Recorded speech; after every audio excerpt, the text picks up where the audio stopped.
Welcome to the Nevis Newscast. Today is Friday, 27th October 2017. I'm Fredicia Liebert. The first Miss Nevis Seniors pageant, hosted in part by the Social Services Seniors Division, will take place tomorrow, Saturday 28th, at the Nevis Cultural Complex. The 5 participants yesterday held a practice session where Deslyn Williams-Johnson gave them their last practice session for the icebreaker. Committee member of the Miss Nevis Seniors Pageant Committee, Shelley Liebert, spoke about the 3 judged segments of the show. We're going to have 3 judged segments, the first of which is going to be Let's Get Active, and that is a twist to what we normally do as a sportswear. The second segment is the talent segment, and here the ladies are going to be showing us what they can do. And the third segment is going to be the evening wear, and we are dubbing that Queen of the Century attire. She then listed the order of appearance for the 5 participants. St. Paul's, and she is represented by Dolores Richardson. Participant number 2 is from St. John's, and she is Marietta Hobson. Participant number 3 is Mrs. Catherine Tyson, and she is representing St. Thomas's Parish. Participant number 4 is Miss Iona Rogers. She will be representing St. George's Parish. And last and certainly not least, St. James's Parish, represented by Mrs. Sarah Brown. Deputy Director of the Department of Social Services, Joyce Movin, made a special plea to persons attending the show. Now, when we come to the show, I know we're going to have a good time, but I'm asking all of you to be conscious of the fact that this is a seniors pageant and we are considering the age factor. So if you see somebody have a little bit of forgetful moment, please don't boo, cheer them on and, give encouragement, because it's not easy. They have worked very hard over the past weeks preparing themselves to give you the best show for 2017. The pageant begins at 5:30 p.m. and will take place at the Nevis Cultural Complex. The cost of admission is $20. The Department of Youth and Sports, in collaboration with the Department of Education in an effort to eradicate bullying on the island, particularly in schools, have over the years hosted an initiative dubbed Anti-Bullying Day. Today, various youth ambassadors and persons in the community went to the primary and secondary schools on the island to speak to the students about the different types of bullying and to encourage them to refrain from such acts. Senior Youth Officer and Counselor at the Department of Youth and Sports, Curtis Clark, spoke about the activity.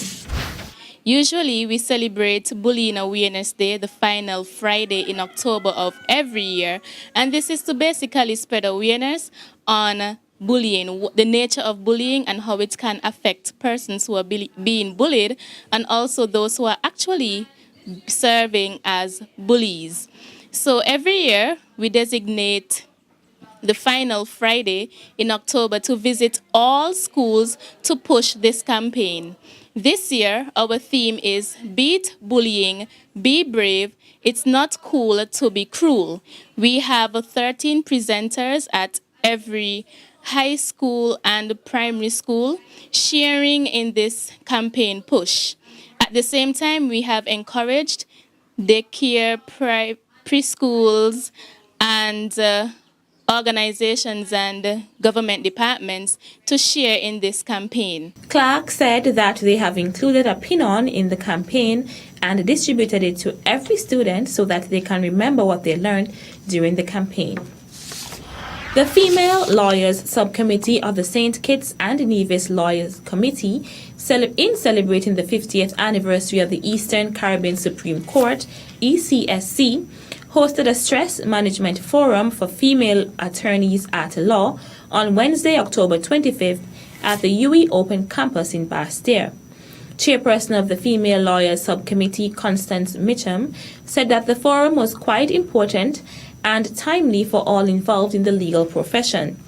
The forum featured 2 special guests, namely Dr. Joylette Woodley Fassal, General Surgeon at the Joseph Nathaniel France General Hospital, and Michelle de la Coudray Blake, Director of the Counseling Department in the Ministry of Social Services. Both presenters shared important tips and information with the attendees and engaged in meaningful and interactive discussions. Della Crudre Blake advised all to be very careful in their day-to-day duties, as stress should not be taken lightly and should be recognized as something personal and individual. She said that the more prepared people feel to deal with situations, the least likely they are to be overwhelmed by them. Still to come, Nevis Solid Waste Management Authority to host Amnesty Week beginning Monday, 30th October. The details when we return. My name is Greg Phillip. I'm the Chief Executive Officer of the Nevis Tourism Authority.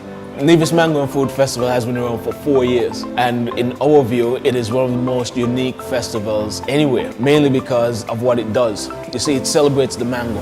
We have over 40 different varieties of mangoes on Nevis, plus a very, very rich and good culinary scene, and we've put those two things together. So once you dine at this Nevis Mango and Food Festival, believe me, you're dining on food that has never been created before, because every single chef that cook at this festival have one excellent challenge.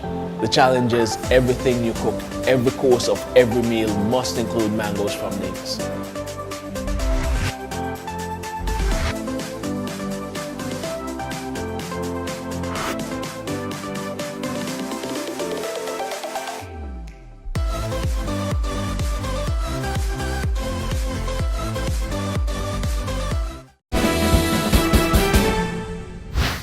Welcome back. 28 organizations in St. Kitts and Nevis will be recognized for their contributions in promoting a sustainable environment during a ceremony on Saturday, 4th November at the St. Kitts Eco Park. The groups were awarded a total of US $1.36 million under the Global Environment Facility GEF and the United Nations Development Program UNDP Small Grants Program SGP since the program's implementation in 2013. The SGP provides funding of up to $50,000 directly to local communities to support projects in GEF priority areas.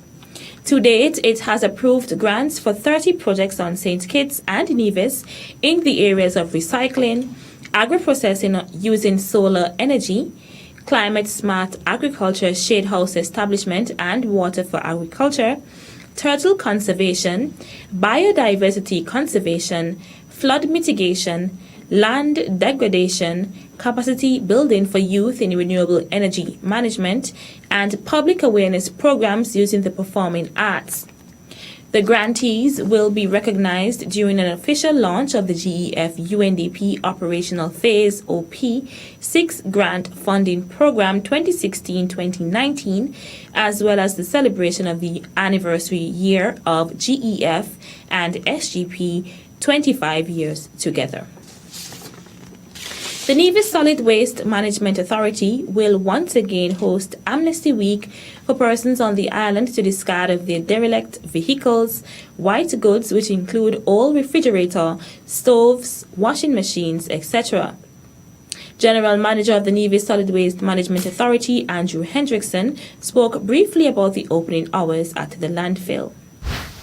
The opening hours for the landfill is Monday to Friday, 6 a.m. to 5 p.m. and on Saturdays from 6 a.m. to 12 midday. When you get there, you will be stopped at the gate by our security personnel. You will state your business, as is the usual practice for anyone who comes to the landfill, and then you will receive the appropriate instructions from them to head for the river bridge, and then they will instruct you as to where the material, whatever you bring in, is to be disposed. The Solid Waste Management Authority's Amnesty Week runs from Monday 30th October through to Monday 13th November. That's it for this edition of the Nevis Newscast.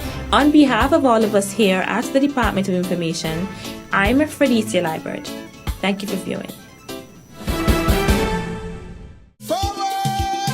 known as Uwali, land of beautiful waters by its native inhabitants, and later nicknamed Queen of the Caribbean by British settlers. Nevis has long relied on its natural prowess and resources to create livelihoods for its people.